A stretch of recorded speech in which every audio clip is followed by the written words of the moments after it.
Welcome to Get the Word Out. We're going to talk about shorts today. How much should you invest in doing YouTube shorts?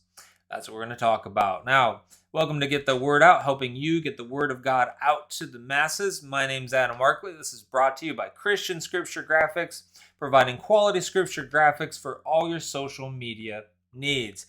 Check it out at christianscripturegraphics.com. Well, I'm going to be taking a question right now from Inconsistent Ivan. Inconsistent Ivan writes in and he says, I started posting shorts recently and then I stopped.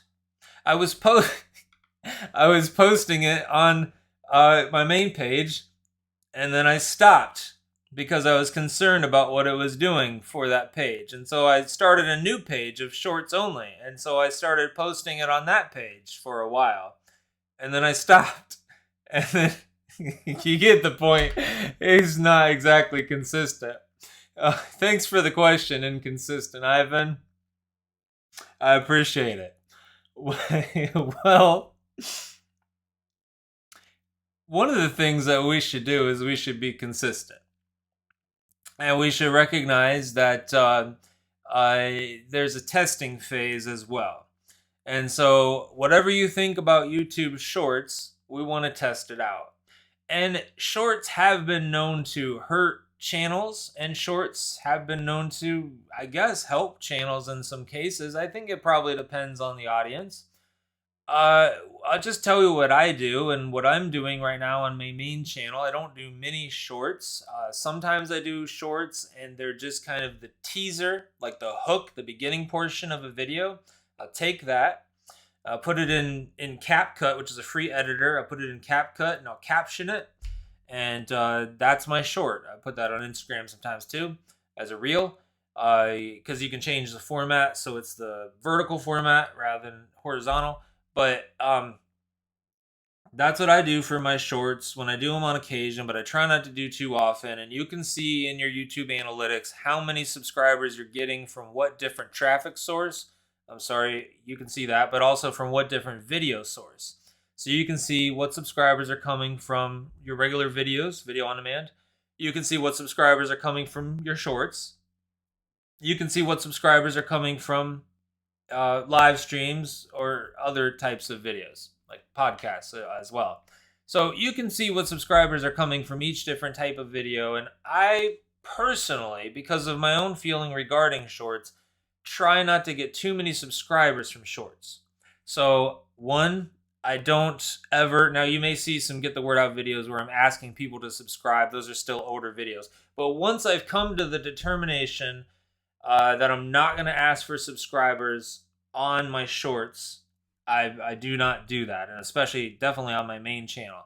So I just take that hook, I upload that, that's a short, and that short points people to the main video. Not everyone agrees with that philosophy, but that's what I'm doing, because I really don't want to get a lot of subscribers from shorts. I want to point them to long-form content, because by pointing them to long-form content, what I'm doing with the short in that sense is I'm getting in the person's watch history, which is the number one thing you want to do. You do need to get in the person's watch history, because if you get in their watch history, they're more likely to see future videos from you. If you get in a person's watch history, they are your YouTube will then recommend future content to them. And so anything you can do to get discovered so that they watch one of your videos, which would be then getting into your watch history. They've watched one of your videos. They've watched a short. Now, YouTube has record of them watching that video from your channel, and YouTube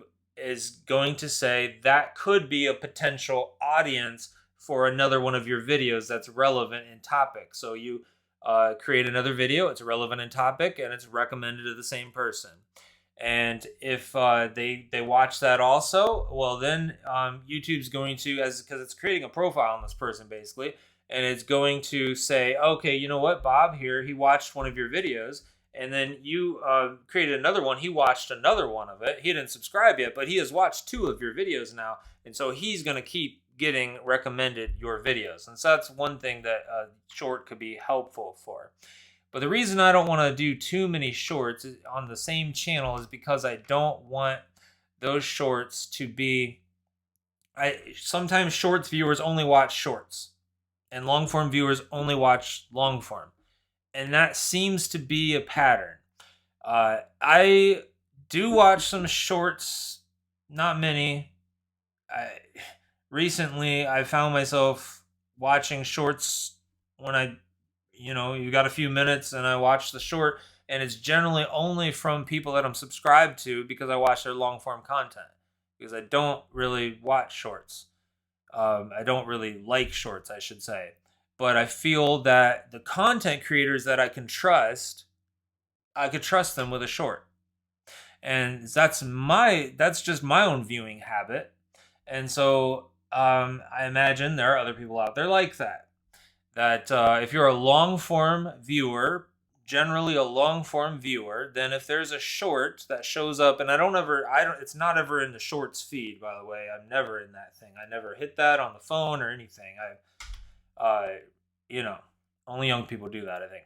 Only super young people. So like, yeah, it's never in the shorts feed.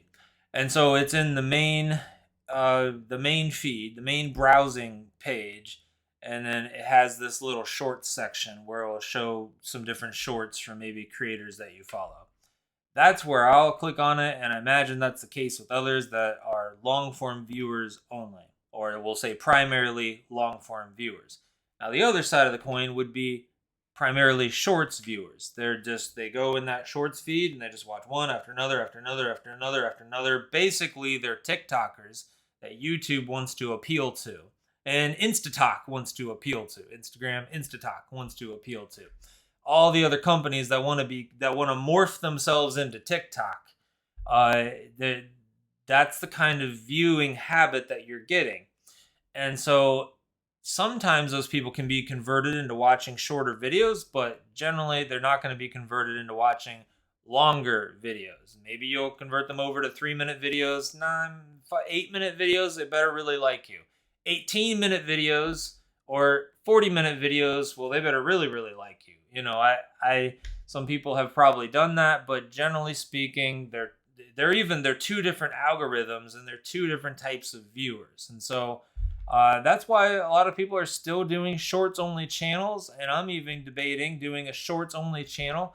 That way I would feel like I can post a lot of shorts on that channel and not hurt my main channel, because personally I've come to the conclusion that if I posted too many shorts, I would hurt my primary channel. I would hurt it in terms of the long form audience. And so that's why I post shorts kind of infrequently, just every now and again, and it's always pointing to a long form video. And I never asked for subscribers, and those are kind of my rules that I'm going by. So if that's helpful to you in any way, just thought I'd say some things about it. And now this video is getting long, even for the long form video, because I'm just dragging it on and on. So if you're still watching, I appreciate that. Go ahead and hit the like button, because I like you, because you're still watching. Now that we're done, go ahead and hit that like button. Don't hit it twice, though. That would take it away. Hit that subscribe button as well.